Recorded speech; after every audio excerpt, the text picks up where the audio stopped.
Je suis le commissaire Jean-Pierre Karadec, mais tout le monde m'appelle GPK. Depuis 15 ans, j'arpente les rues de Saint-Martin, cette île paradisiaque des Caraïbes qui cache parfois de sombres secrets derrière ses plages de sable blanc. Ce matin-là, le soleil se levait à peine sur la baie orientale quand mon téléphone a sonné. 16h30. Dans mon métier, rien de bon n'arrive jamais à cette heure-là. Commissaire, nous avons un corps sur la plage de la baie orientale. Une femme, probablement la trentaine. La voix de l'adjudant Martin tremblait légèrement. J'ai enfilé ma chemise bleue habituelle et mon pantalon kaki. Dehors, l'air était déjà chaud et humide. Les premiers rayons du soleil caressaient les palmiers qui bordaient ma terrasse. Saint-Martin s'éveillait tranquillement, sans savoir qu'un drame venait de se jouer. La plage de la baie orientale était encore déserte quand je suis arrivé. Seuls quelques pêcheurs matinaux s'activaient au loin près de leurs embarcations colorées.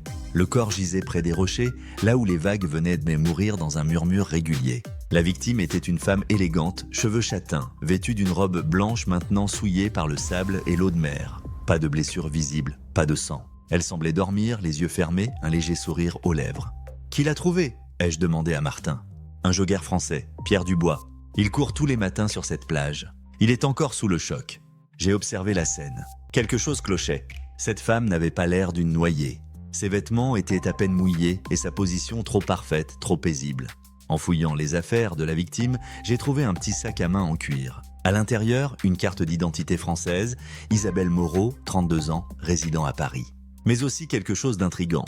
Une clé d'hôtel du Grand Case Beach Club et un bout de papier avec une adresse écrite à la main, Villa Sunset, route de Sandy Ground. Le médecin légiste Dr Beaumont, un homme méticuleux qui connaissait chaque recoin de l'île, s'est approché. GPK, cette femme n'est pas morte noyée. Regardez ses poumons, ils ne sont pas gorgés d'eau, et puis voyez ces petites traces rouges sur son cou, presque invisibles, mais je pense qu'elle a été étranglée. Mon sang n'a fait qu'un tour. Un meurtre déguisé en accident, sur mon île. Quelqu'un allait me le payer.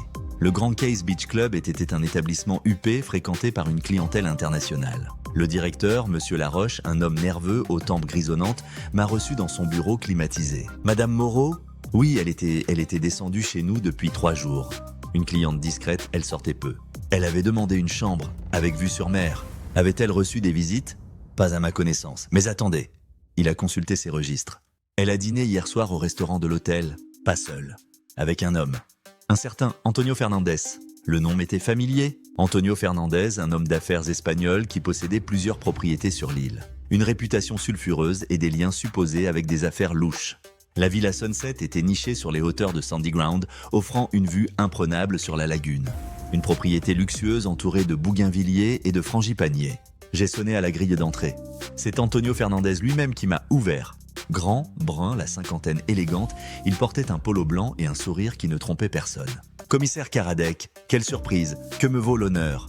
Isabelle Moreau, vous avez dîné avec elle hier soir. » Son sourire s'est figé une fraction de seconde. « Pauvre Isabelle, j'ai appris la nouvelle. Quel accident tragique. Qui vous a dit que c'était un accident ? Cette fois, il a pâli. L'information circule vite sur l'île, vous savez. Dans le salon luxueux de la villa, Antonio m'a servi un café créole. Dehors, les oiseaux-mouches voltigeaient autour des hibiscus en fleurs. Isabelle était une journaliste d'investigation, m'a-t-il avoué. Elle enquêtait sur certaines activités financières dans la région. Vos activités ? Entre autres. Elle avait des informations compromettantes. Nous avons dîné pour discuter. Pour la faire taire ? Pour trouver un arrangement. Mais elle était têtue. Elle voulait publier son article coûte que coûte. J'ai senti que je tenais quelque chose. Où êtes-vous allé après le dîner ? Je l'ai raccompagnée à son hôtel vers 22h. Ensuite, je suis rentré ici. J'ai passé la soirée avec une amie. L'amie en question était Carla Santos, une Brésilienne d'une beauté saisissante qui vivait sur l'île depuis plusieurs années. Son appartement donnait sur la marina de Marigot. Oui, Antonio était avec moi hier soir, m'a-t-elle confirmé. Il est arrivé vers 23h très agité. Il m'a dit qu'il avait des problèmes avec une journaliste. Il a dit autre chose ? Qu'il fallait qu'elle comprenne que certaines choses ne se publient pas, qu'elle mettait des gens en danger. J'ai noté ses propos. L'alibi d'Antonio semblait tenir, mais quelque chose dans l'attitude de Carla me dérangeait. Elle évitait mon regard.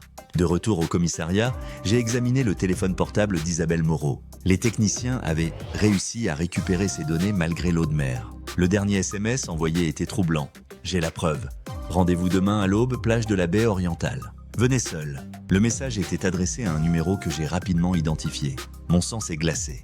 Le numéro appartenait à quelqu'un que je connaissais bien. J'ai rappelé Carla pour vérifier quelque chose. « Carla, vous avez dit qu'Antonio était arrivé chez vous vers 23h. Vous en êtes certaine ? Oui, enfin, peut-être un peu plus tard, vers minuit. Et il est resté toute la nuit? Un silence. Non, il est reparti vers 4 heures du matin. Il a dit qu'il avait un rendez-vous important. 4 heures du matin. 1 heure avant la découverte du corps. J'avais maintenant une faille dans l'alibi d'Antonio. J'ai décidé d'éplucher les activités financières d'Antonio Fernandez. Avec l'aide de mes contacts à la brigade financière, j'ai découvert un réseau complexe de sociétés offshore, de transactions suspectes et de blanchiment d'argent. Isabelle Moreau avait raison. Elle était tombée sur quelque chose d'énorme. Des millions d'euros qui transitaient par Saint-Martin vers des paradis fiscaux. Mais ce qui m'a le plus choqué, c'est de découvrir d'autres noms sur la liste. Des personnalités locales, des hommes d'affaires respectés, et un nom qui m'a fait froid dans le dos. J'ai organisé une reconstitution. J'ai demandé à Antonio de venir au commissariat pour clarifier certains points. Il est arrivé confiant, toujours ce sourire arrogant. Monsieur Fernandez, nous avons retrouvé votre ADN sur les vêtements de la victime. C'était un mensonge, mais il a mordu à l'hameçon. C'est impossible, je veux dire, c'est normal, nous avons dîné ensemble. Votre ADN sur sa robe, passe encore. Mais sur son cou, il a pâli. Je n'ai pas touché son cou. Alors comment expliquez-vous ces traces? Il a craqué. Elle me faisait chanter. Elle voulait publier des informations qui auraient détruit ma vie, ma famille. J'ai juste voulu lui faire peur, mais Antonio m'a tout avoué. Il avait donné rendez-vous à Isabelle sur la plage à l'aube. Il voulait la convaincre une dernière fois de ne pas publier son article. Mais elle s'était inflexible. Je l'ai saisie par les épaules, puis par le cou. Je voulais juste qu'elle m'écoute. Mais elle s'est débattue et mes mains se sont resserrées. Quand j'ai réalisé qu'elle ne bougeait plus, il était trop tard. Il avait ensuite arrangé la scène pour faire croire à un accident, espérant que le corps serait emporté par les vagues. J'ai procédé à l'arrestation d'Antonio Fernandez sous les palmiers qui bordèrent le commissariat. Les menottes sont cliquées dans le doux bruit des vagues qui venaient de mourir sur la plage toute proche. Vous avez le droit de garder le silence. Tout ce que vous direz pourra être retenu contre vous. En le regardant partir dans le fourgon de police, j'ai pensé à Isabelle Moreau, cette journaliste courageuse qui avait payé de sa vie sa quête de vérité. L'affaire a fait grand bruit sur l'île. L'article d'Isabelle, publié à titre posthume par son journal, a déclenché une vague d'arrestations. Le réseau de blanchiment d'argent s'est effondré comme un château de cartes. Plusieurs personnalités locales ont été impliquées. Des hommes que je croyais respectables se sont révélés être des complices d'Antonio. Saint-Martin a retrouvé sa tranquillité apparente, mais cette affaire m'a marqué. Elle m'a rappelé que derrière la beauté de mon île se cachent parfois des secrets bien sombres. 6 mois plus tard, je me promène souvent sur la plage de la baie orientale. Les touristes ont repris possession des lieux, les enfants jouent dans le sable blanc, les couples admirent les couchers de soleil.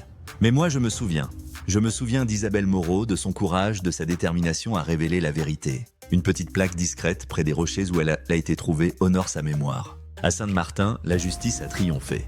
Mais le prix payé restera à jamais gravé dans ma mémoire de flic des tropiques. Antonio Fernandez purge maintenant une peine de 20 ans de prison. Il a eu le temps de réfléchir à ses actes dans sa cellule de la prison de Basse-Terre. Et moi, Jean-Pierre Karadec, commissaire GPK, je continue de veiller sur mon île paradisiaque, prêt à affronter les prochains mystères que la vie me réserve. Car à Saint-Martin, comme partout ailleurs, la vérité finit toujours par triompher.